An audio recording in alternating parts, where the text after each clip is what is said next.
Bom dia, galera. Na aula de hoje, iremos falar sobre a evolução dos modelos atômicos. Inicialmente, iremos falar dos modelos filosóficos, ou seja, dos modelos que são baseados na intuição e na lógica. Por volta do século V a.C., na Grécia, começou a surgir uma preocupação com a constituição da matéria, ou seja, do que é feita a matéria, do que são feitas todas as coisas. Empédocles foi um dos pensadores que buscou uma explicação para a matéria. Para ele, a matéria seria formada por 4 elementos: água, terra, fogo e o ar. E esses 4 elementos, combinados em diferentes proporções, dariam forma a todos os objetos. Aqui embaixo podemos observar esses 4 elementos. Então, o primeiro, o símbolo, estaria representando a água, o segundo, a terra, o terceiro, o fogo, e o quarto, representando o ar. Então, a matéria, segundo Empédocles, seria formada por esses 4 elementos. Já os filósofos gregos Leucipo e Demócrito, por volta de 400 a.C., imaginaram que a matéria seria formada por pequenas partículas indivisíveis chamadas de átomos. Então, a palavra átomo vem do grego e esse prefixo a indica a negação e tomo, partes. Então, indicando que átomo não seria divisível. Por volta de 350 a.C., Aristóteles se opôs à ideia da existência do átomo, e ele aprimora a ideia dos 4 elementos e associa a cada um desses elementos 2 qualidades opostas: frio ou quente, seco ou úmido. Como podemos observar nesse esquema aqui. Os 4 elementos, fogo, ar, água e terra, e a cada um deles as suas qualidades associadas: quente, úmido, frio ou seco. Então, portanto, para Aristóteles, tudo que existia no universo seria formado por esses 4 elementos associados às qualidades que nós observamos nesse esquema. Agora iremos falar dos modelos científicos, ou seja, aqueles modelos que são baseados na experimentação, possuem caráter científico. No início do século XIX foi dado um importante passo para o conhecimento da constituição da matéria com os trabalhos de John Dalton. Dalton, em 1808, propôs o primeiro modelo atômico científico. Segundo Dalton, cada átomo seria uma partícula extremamente pequena, maciça, indivisível e eletricamente neutra. Podemos associar o modelo de Dalton com uma bola de bilhar, ou seja, seu modelo seria parecido com uma bola de bilhar. O modelo atômico de Thomson. Thomson, em 1903, propõe um novo modelo de átomo, o qual seria formado por uma pasta positiva recheada pelos elétrons de carga negativa, garantindo assim a neutralidade elétrica do modelo atômico. Esse modelo ficou conhecido como pudim de passas. Podemos ver aqui a representação do modelo do átomo de Thomson. O fluido positivo em amarelo, e mergulhado nesse fluido positivo nós temos as cargas negativas, que seriam as passas aqui representadas em azul. Como o pudim de passas não é muito popular no Brasil, podemos fazer uma outra analogia, que seria compararmos o átomo de Thomson a um panetone. Quando partimos o panetone ao meio, nós podemos observar que seu interior é cheio de frutas cristalizadas. Essas frutas cristalizadas seriam a carga negativa, ou seja, os elétrons. Com o modelo de Thomson, podemos admitir oficialmente a divisibilidade do átomo e reconhecer a natureza elétrica da matéria. O modelo atômico de Rutherford. Antes de falarmos do experimento realizado por Rutherford, precisamos saber o que é radioatividade. Radioatividade é a desintegração espontânea ou provocada da matéria, com emissão de radiações. Esses raios podem ser positivos, negativos ou neutros. São designados pelas respectivas letras do alfabeto grego, alfa, beta e gama, e são capazes de atravessar a matéria. Com base nesses fatos, Rutherford realizou o seguinte experimento, que é constituído por um bloco de chumbo, e no interior desse bloco de chumbo ele colocou o elemento radioativo polônio, por uma finíssima lâmina de ouro e um anteparo fluorescente. Rutherford bombardeou a finíssima lâmina de ouro com partículas alfa que possuem carga positiva emitida pelo elemento químico polônio.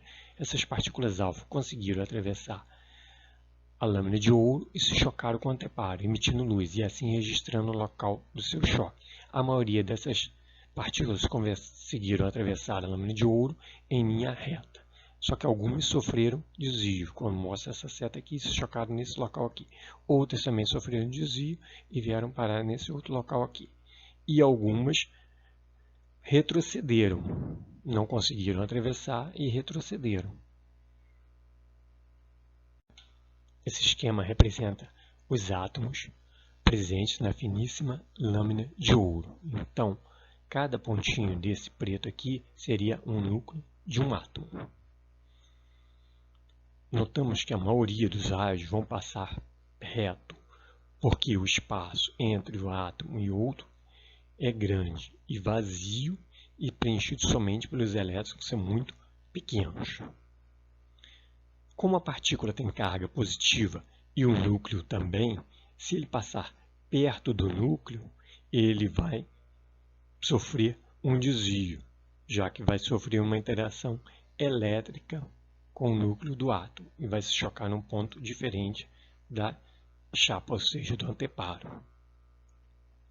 Agora, se a partícula bater diretamente no núcleo do átomo, elas voltam e batem na placa do outro lado, o que acontecia com poucos dos raios.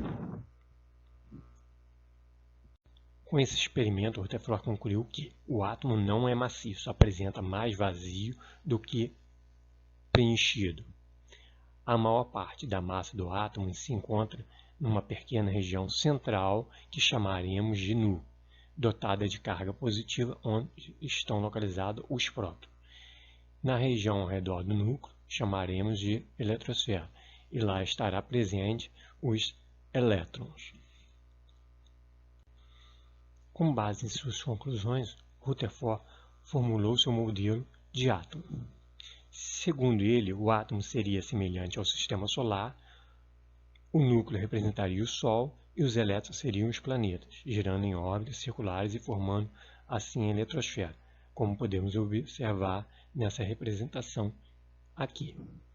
Na parte central nós temos o núcleo, que possui carga positiva, que estaria representando o Sol, e ao redor, girando, nós teríamos o elétron, e cada elétron simbolizaria os planetas em órbita ao redor do Sol em nosso sistema solar. No entanto, surgiu um problema com esse modelo atômico. Se o núcleo atômico é formado apenas por partículas positivas, por que essas partículas não se repelem e o núcleo não se desmorona? A resposta para esse problema foi encontrada pelo cientista James Chadwick em 1932. Ele provou que no núcleo, além dos prótons que possuem carga positiva, existem também partículas sem nenhuma carga, que ele chamou de nêutrons. Os nêutrons isolam os prótons, evitando assim suas repulsões e o consequentemente desmoronamento do núcleo. O modelo atômico de Bohr. Bohr aprimorou o conceito de Rutherford usando a teoria de Max Planck. Portanto, precisaremos conhecer primeiramente a teoria de Planck antes de falarmos do átomo de Bohr. Planck admitiu a hipótese de que a energia não seria emitida de modo contínuo. Segundo sua teoria, a energia seria emitida através de pacotes. A cada um desses pacotes de energia, ele deu o nome de quantum. Para Bohr, o átomo também seria dividido em duas partes. A parte central, chamada de núcleo, onde estariam os prótons, e a parte periférica, ou seja, a eletrosfera, onde estariam presentes os elétrons. Cada uma das órbitas da eletrosfera apresentaria um valor fixo de energia, e quanto mais afastada for essa órbita do núcleo, maior será a quantidade de energia que ela possuirá. Se fornecermos uma quantidade bem definida de energia, ou seja, um quantum de energia, o elétron absorverá essa energia e ficará excitado e passará para uma órbita posterior. Quando ele retornar para sua camada original, ele vai liberar essa mesma quantidade de energia que ele recebeu, ou seja, um quantum de energia na forma de onda eletromagnética, luz. Poderíamos chamar essa onda eletromagnética, ou seja, esse quantum de energia que foi liberado, pelo nome de fóton, o que será mostrado no esquema a seguir. Podemos observar nesse esquema o núcleo do átomo e parte de sua eletrosfera composta por duas órbitas. Quando um elétron recebe energia do meio externo, essa energia pode ser do tipo térmica, elétrica ou luminosa, ele vai imediatamente sair de sua camada mais interna, ou seja, menos energética, e vai passar para uma camada mais externa, ou seja, superior, que possui mais energia. E quando ele retornar à sua órbita original, ele vai liberar essa energia que ele recebeu na forma de uma onda eletromagnética, ou seja, luz, ou outra forma de radiação eletromagnética, como a radiação ultravioleta, ou raio-x. Daí o nome de fóton, que é dado para esse quantum de energia. Então agora vocês vão perguntar qual a relação entre a lâmpada fluorescente e o modelo atômico de Bohr. Então, primeiramente, temos que pensar um pouquinho na lâmpada fluorescente. Então, ela é formada de um tubo de vidro, e no interior desse tubo de vidro nós temos vapor de mercúrio, outros gases e fósforo revestindo essa parede do tubo aqui de vidro. Então, quando a lâmpada fluorescente é ligada à corrente elétrica, ocorre o fornecimento de energia para os elétrons de mercúrio, que vão soltar para uma órbita mais energética e, ao retornarem, vão emitir radiação ultravioleta. Então, essa radiação ultravioleta vai se chocar com o revestimento do bulbo de vidro, ou seja, com a camada de fósforo, emitindo assim a luz branca. Então, esse seria o princípio de funcionamento da lâmpada fluorescente. Obrigado por assistir a aula e até a próxima aula.